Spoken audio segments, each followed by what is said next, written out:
Hello, this is Hilton Samuel of God Wants You Married. And in this episode, we'll be looking at the whole issue of does God actually want you married? And with me, I have Ebony Empress, and we're going to have a conversation about this whole issue of marriage, Christian marriage, single Christians and the challenges they face in getting married, and should everyone expect to get married? And does God want people, everyone, to get married? So welcome to the show, Ebony. Thank you. Thank you. What an amazing topic tonight. Yes. I can just imagine that a lot of our singles who are listening will be taking some notes because they want to know if God wants them married, how do they make that happen? So, I think it's an important conversation. I know that you have so many things that you're going to share with us. But, I want to start at the very top. Okay, all right. Through. Okay. And I think initially, just to look at some of the concerns that people have about marriage, but, what are those advantages and disadvantages? But first, why does God want us married? And does he actually? Yes. Does he actually? I get that question all the time. Yeah. Does God actually want everyone married? Because what some people would say to me, particularly as I go around, I do workshops and seminars and I speak, and people ask me, does God actually want me married? And they would say things like, if it is God's will, I will get married. Now, right at the beginning of time, if you go back into Genesis, one of the first things that God announced, you know the story, that God created the world every day, he created different things, and each time he would say, it is very good. Just read the first chapter of Genesis, the first and second chapter, and he says it's very good. And then he made man. And there was man had to count the animals, and even before man did that, God said, it is not good for man to be alone. It is not good for man to be alone. And that is very significant. And if you check when people blossom, when they grow to a certain, we're not talking about children, we're not talking about teenagers, but when you get into young adult, that first stage where people, young ladies come into their own, young men become, they all desire, they all look forward to, it's like it's intrinsically hardwired into us. There's that program to couple up. It's not just about friends anymore. It's not just about family. People look for someone that they could actually get together with, have a relationship with, eventually marry and have a family with. So it's hardwired into us. And I think God created us that way. And second, yes. Can I interrupt you? Yes. Just to say, I understand that. And I think most people who are Christians will, be nodding their heads right now and going, right, that's great. But what is the reality for people who are single today in the world that we live in right now? Oh, yeah. We're not living in biblical times. We're living in, economically different times, in a world that is very different from the beginning of the world. Oh, yes. Very different. There was just one person you could choose. Yes. Adam and Eve. Absolutely. Bam. Absolutely. So we're not in that world now. We're not in that world. There are a huge amount of challenges for people out there who are single and really sincerely looking for a partner. And when I hear people say to me that, it's a 7-to-1 ratio of women to men in the church, how realistic is it for us to have that aspiration, given all the challenges we now face around actually not just finding someone, but actually getting that person to the church and getting the ring on your finger, okay? And having the 2.5 children yes. and the car possible. In the garage. Yes. Now, that's a very good question. And just to complicate it some more, or compound that some more, there was actually a time in biblical history where the challenges of getting married was equally hard to surmount. And in fact, during that time, a lot of people bring this to me. Paul says, probably we shouldn't get married at this time. There was hardship, there was, I think there was a famine on during the time of the Corinthians. And he said, maybe it's not a good time to get married. And in fact, he went on to say, maybe you should be like me and not get married, because when you get married, everything your focus is to your family. Your focus is on your husband, those people who are women, and the men, your focus is on your wife. So, if you want to dedicate yourself to the gospel, maybe you shouldn't get married. Well, is he right?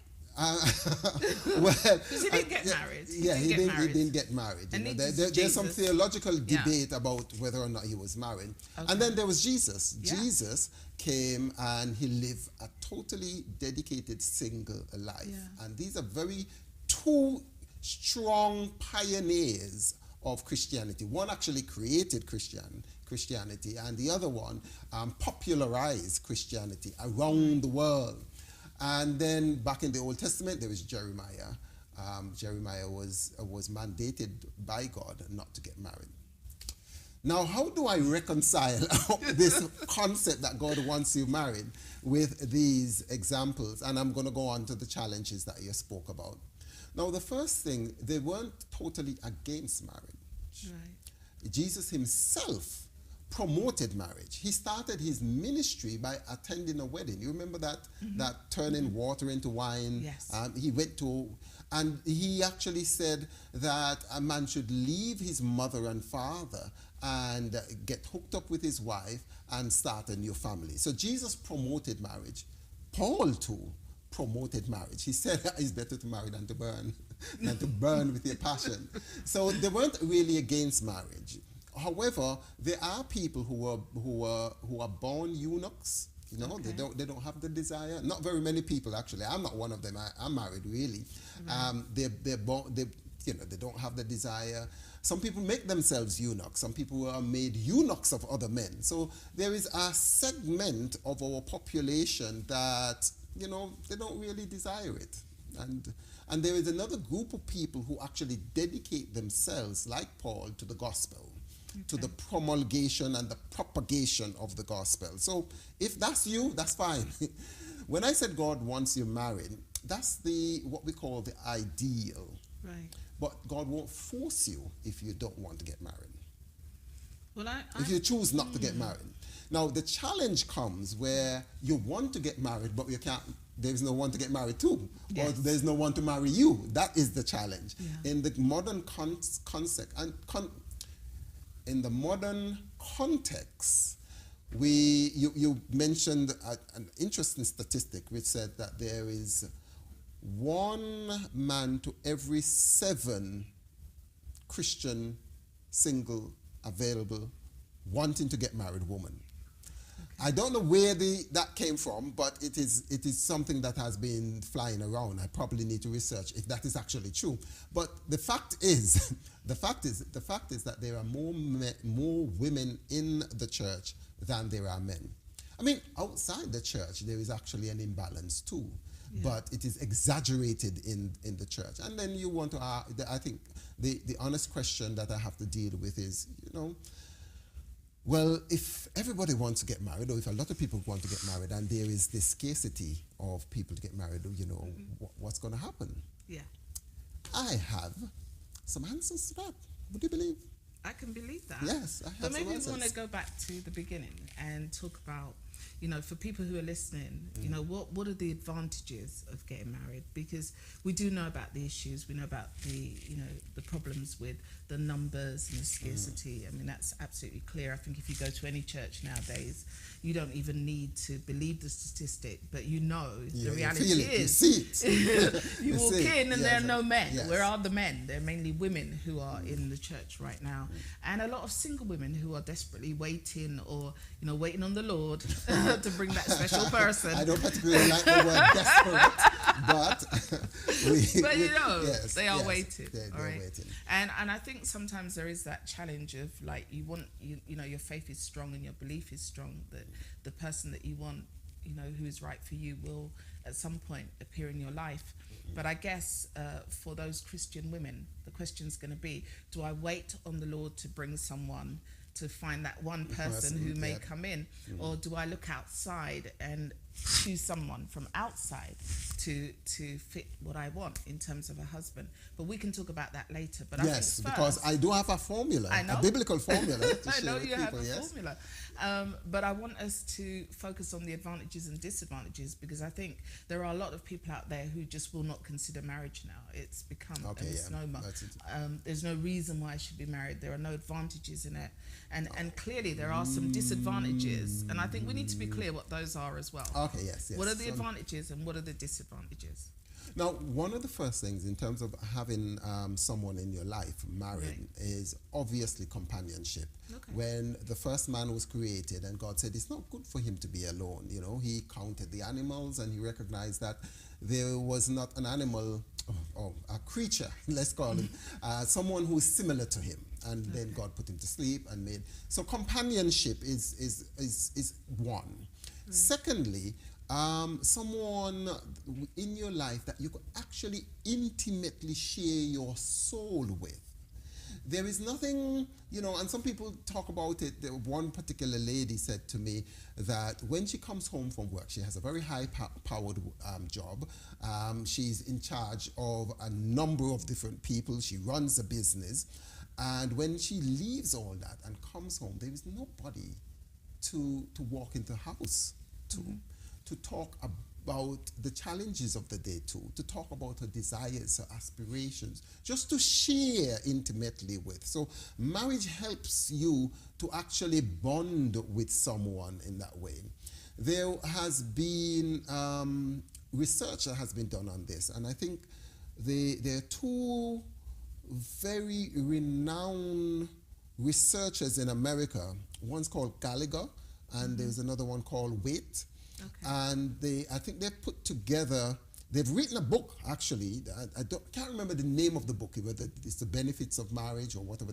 You could do an internet search for it. And they have found that married people, happily married people, with stable families, the women are, both men and women are healthier, wealthier. That came as a surprise to me, because you would think with all the expense, but when you couple your resources together in terms of economics, it goes a longer way. So they're wealthier, they live longer than their single counterparts, and they're happier than their single counterparts. Right. They have also found that marriage is good for women, you know, emotionally. Now people are very surprised about this, because they always think that marriage is good for men. Yes, they actually found that marriage is good for men even when they don't love their wives. Oh, but wow. that's a different thing altogether. but marriage is good for women. Women who are married actually are not as abused as women who are just in partnerships, single women. They are emotionally more stable, and they're happier. They're happier. That is surprising. That's actually surprising. Marriage is actually good for men, but no surprise there. Marriage is also very, very significant and important for children.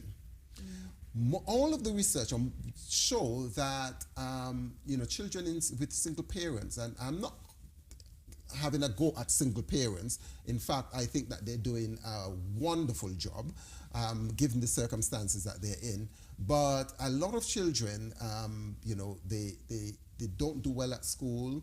They become pregnant early. They attempt and experiment with drugs, and they become very, not antisocial, but rebellious. That is not to say that that doesn't happen in marriages or couples. It does happen, but on a scale, or just generally speaking, children do better in a family unit, a married family unit, than they do outside. So marriage is good for the society on a whole. So those are the advantages of getting married, and people want to, people desire, people. Yeah, and I'm wondering if that's very idealistic, because of course there is that desire, but we also have the real statistics of marriages that fail. right? Yeah, So there are lots of marriages that fail. I mean, half the marriages fail, generally speaking, half the marriages fail, but that doesn't even count the people who are unhappy in their marriages. Right. Yeah? So, I probably need to bring some realism and reality here. And that is not because of the institution itself. People blame marriage because it becomes dysfunctional, or the people are not happy, or divorce. Actually, many people, when they start their marriage, are very happy in the early stages of their marriage. They function well. Everything is hunky-dory. But somewhere along the line, something goes awry, and people blame the marriage. I don't think it is the marriage. I want to say here, and very loud and clear, love never fails. People fail at applying the principles of love. But it's not the love or the marriage that actually fail. It is the people involved. And these series are designed to help you to get the right person for you, so that the probability of your marriage lasting throughout your entire life will increase. We will be right back after this short break. Growing up in high school, I was that kid that all I cared about was sleeping with girls, or how many girls I could get. I remember at a New Jersey conference, I met this beautiful SDA girl. And all I was thinking about was that I had to have her. For the little moment that I saw her, I made sure I got her name, and I stalked her on Facebook, and the following week I met her at her church. I knew everything was gonna go according to plan. We just started talking from there on. We became friends. I took her out. We would hang out every Saturday. The thing is, though, I never really asked God what he thought about it. And because of that, I just took things in my own hands. I slept with this girl, and I thought everything was okay, not knowing what the consequences would be. I get a text one night, and all it said was that I was pregnant. At that very moment, my heart dropped, and I didn't know what to do. I just cried out to God, why me? All I wanted to do was go to sleep, close my eyes, and just wish for it when I wake up, none of this happened. And that Saturday, this pastor came for a youth conference at our church, and when he spoke, it just touched me. He spoke about the Good Samaritan. I did something that I haven't done in a long time, and it was just pray. Got on my knees for about 2 hours, and I prayed to God, asking for forgiveness over the same thing over and over. Please forgive me. Lord, please just take control of this. Little did I know, she told her mom that she was pregnant, and they went to the doctors. And that same day, she came to my house with her mother. I was with my family, we were eating. My heart dropped once again, and I knew it was time to man up. My mom opened the door, welcomed them in. So before anyone could say anything, I got up and I said, Mom, I'm sorry. I messed up. She stopped me right there, and she said, Ray, I'm not pregnant. All I could do was just look up in heaven and just thank God, because he answered my prayer. Everyone just started crying, praising God that he just allowed this miracle to happen. Jesus allowed this miracle to happen just to break my chains. And when I look at Peter and John, how they were in prison, and God allowed an earthquake to happen just to break their chains and free them. That's what he did for me. He answers prayers, and he will break any chain for anyone, just like he did for me. My name is Raymond Prendas, and Christ has broken my chains.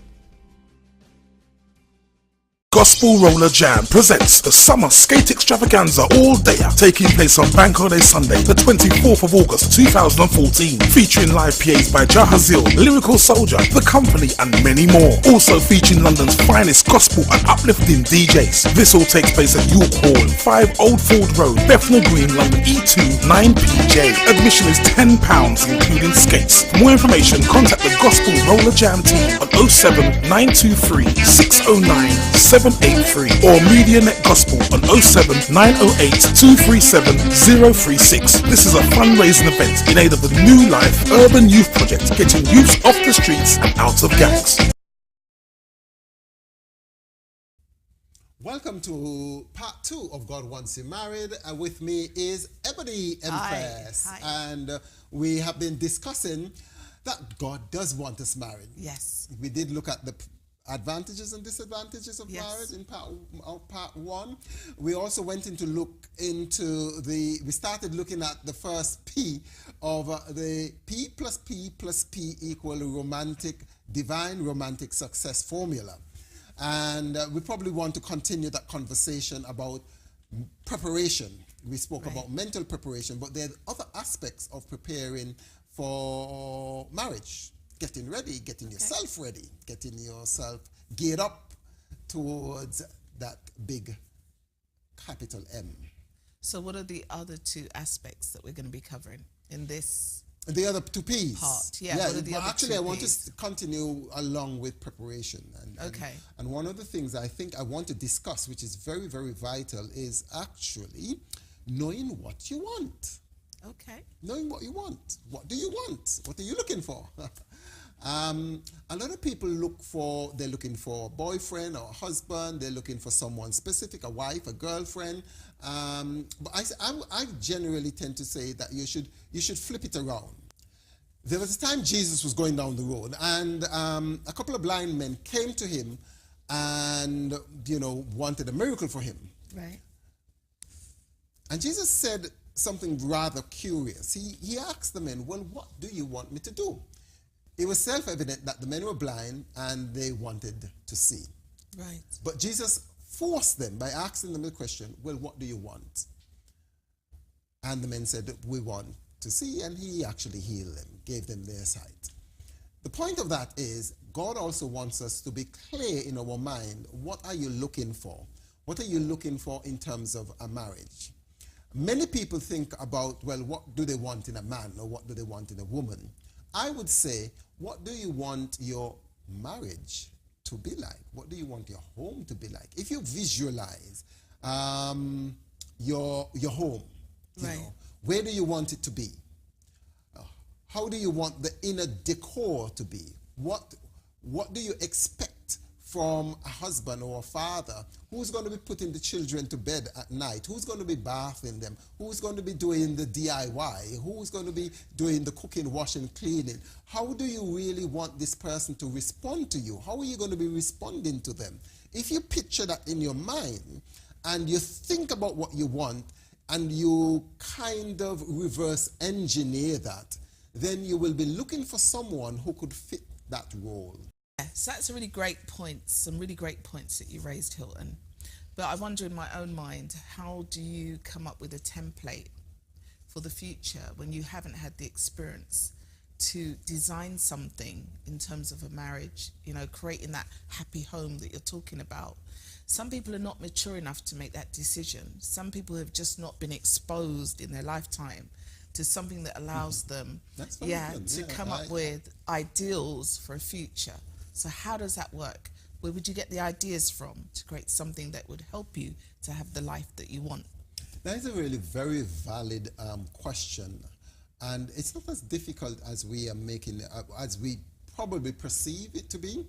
One of the first things that came to my mind while you were saying that is that all I ask people to do is to decide what are some of the things they would never ever want in a relationship.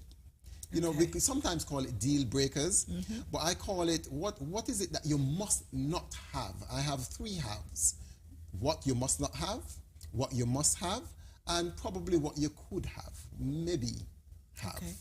So what are some of the deal breakers? Or what are some of the things that when you think of your future relationship, your future home, when you think of someone that you want to get married to, what is something that, or a couple of things that would absolutely seal it for you? If, for example, you're a Christian, it seemed to me that it goes without saying, according to the Bible, that you do not get involved or do not get married to someone who's a non-Christian, right? Okay. You can't be unequally yoked. So that is a deal breaker. Now, that another thing that might be a deal breaker is an addiction. If you are a healthy person and someone smokes or drinks or is gambler or is into drugs, then that is also a deal breaker. There are other deal breakers that other people have. Some people may decide that they would never get involved with someone outside their ethnicity or their ethnic group. Right. So come up in your mind, somehow sit down and think of 1, 2, or 3, not 20, because you'll rule out the whole entire population of men or women, but no more than about 3 to 5 deal breakers. So does it matter that those deal breakers are realistic? Because I can see that some of the deal breakers that people may come up with are things that may not help them. You know, okay, outside of your race, dating outside of your race, that's something that's particular to some people. But if you don't have that choice within your own community, within your own race, it may be an option for some people. Yeah, it may not. So to actually shut the door may reduce that number Yeah, of available people even more. Definitely. Right. The database shrinks. Right. You know? So are you prepared to look at that, and or do you still want to stick within, you know, the deal break for you? Or do you want to look at that? So I guess as a coach, maybe that's what you want people to do. You want Well, I people to work open with to the people with realistic regard. Yeah, it aspects. has to be realistic, and you have to be aware of the things that you are actually the barriers or borders that you're actually putting up. Some things are negotiable, and some things are not. If it's actually negotiable, it's not a deal breaker. Okay. But some people may have something as a deal breaker that is not exactly a deal breaker. And some people may have a deal breaker at a certain stage of their life that when they move into another stage isn't a deal breaker. Okay. So let's take you back. What is not exactly a deal breaker? What is that? Not an exact? Yeah, what do you mean by that? A deal breaker is something that you're not prepared to live with. Okay. In a relationship. That's a deal breaker. You're not, under no circumstances are you prepared to put up with that. Some people are not prepared to put up with anybody hitting them. Yes, absolutely. Doesn't matter how handsome you are, how much money you have, or what you can give me. If you put your hands on me, I'm not. So you know. So that is probably something that you will never negotiate. Right. Another deal breaker that get back to the issue of ethnicity. Some people will not go out of their ethnic group. And based on the fact that they may not find someone within their ethnic group, they may come to a realization that probably is not something that they would they're not prepared to go their entire life without a man or a woman. So maybe they will just extend that. Okay. So initially... Not settle. Not settle. Not what? Not settle. Are we saying they're settling or? Not really. They may come to a realization that, you know, it's not such a big deal after all. Okay. Initially it was, but now it's not such a big deal. Particularly if they meet someone who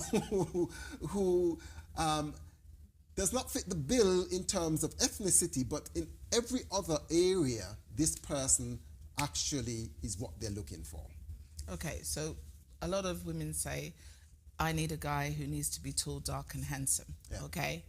So if a woman is stuck on that view of, you know, this is what I want, okay, but she's not able to find that in the church, would you be coaching her to say, well, okay, you need to bring that into some sort of realistic position, because maybe there are some great men who aren't tall, dark, and handsome. Yeah.